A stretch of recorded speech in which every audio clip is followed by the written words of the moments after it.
मदन की बात सुन स्त्री रुदन करती हुई बोली, नहीं, मैं अब ना तो अपने घर जाऊंगी और ना ही अपनी ससुराल, क्योंकि सब मुझे ही अभागन और उल्टा समझेंगे। इससे अच्छा तो मैं यही अपने प्राण त्याग दूंगी। स्त्री की बात सुन मदन और रतन उसे आपसी सहमति से अपने साथ लेकर चल पड़े। रास्ते में उन दोनों ने विचार किया कि अब इस स्त्री का क्या किया जाए, क्या फिर से इसका विवाह कर दे या फिर हम दोनों में से ही कोई एक इसके साथ विवाह कर ले। उन दोनों में से विवाह वाली बात दोनों मित्रों को ठीक लगी। जब उन्होंने उस स्त्री से इस बारे में पूछा तो वो स्त्री बोली, मुझे तो तुम दोनों ही अच्छे लगते हो। ये सुन दोनों मित्र और अधिक उलझन में पड़ गए। अंततः दोनों ने फैसला किया कि पर्ची डाली जाए, जिसका नाम आएगा वो ही इस युवती के साथ विवाह करेगा। पर्ची डाली गई तो सुंदर स्त्री मदन के हिस्से में आई। मदन ने उससे विवाह कर लिया और दोनों अच्छे से अपना जीवन व्यतीत करने लगे। समय का चक्र घूमा और एक संतान होने के बाद मदन किसी दुर्घटना का शिकार हो गया। मदन के मरने के बाद स्त्री रत्न के पास गई और धन व्यापार में अपना हिस्सा मांगने लगी, पर असल में व्यापार और धन में मदन की कोई भागीदारी नहीं थी, तो रतन ने उसे साफ मना कर दिया। राजा विक्रमादित्य पूरे ध्यान से दैत्य दंभिकासुर की ये कहानी सुन रहे थे।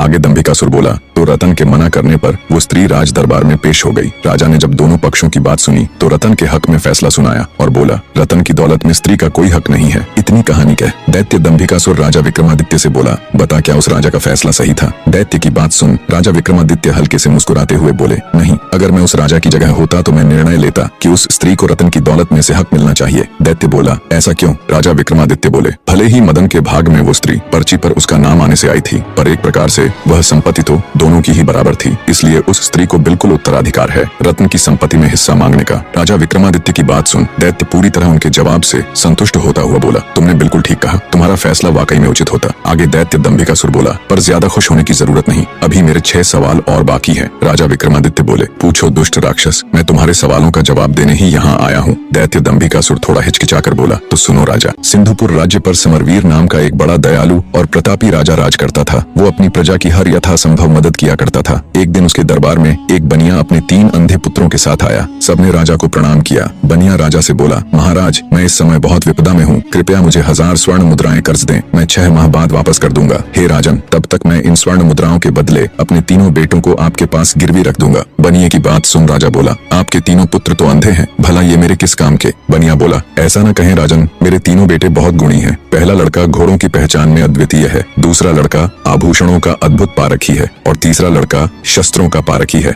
बनिए की ये बात सुन राजा को बहुत आश्चर्य हुआ। बोला, पर ये कैसे संभव है? बनिया बोला, महाराज, मेरे बेटे स्पर्श और गंध के आधार पर कार्य करते हैं। अगर इनकी एक भी बात गलत निकले तो आप इनकी गर्दनें उड़ा देना और मेरे आने पर मुझे भी दंड देना। बनिए की बात से राजा समरवीर सहमत हो जाता है। उसने बनिए की मांग के अनुसार उसको 1000 स्वर्ण मुद्राएं दे दी। राजा ने उन 3 लड़कों के खान पान तथा रहने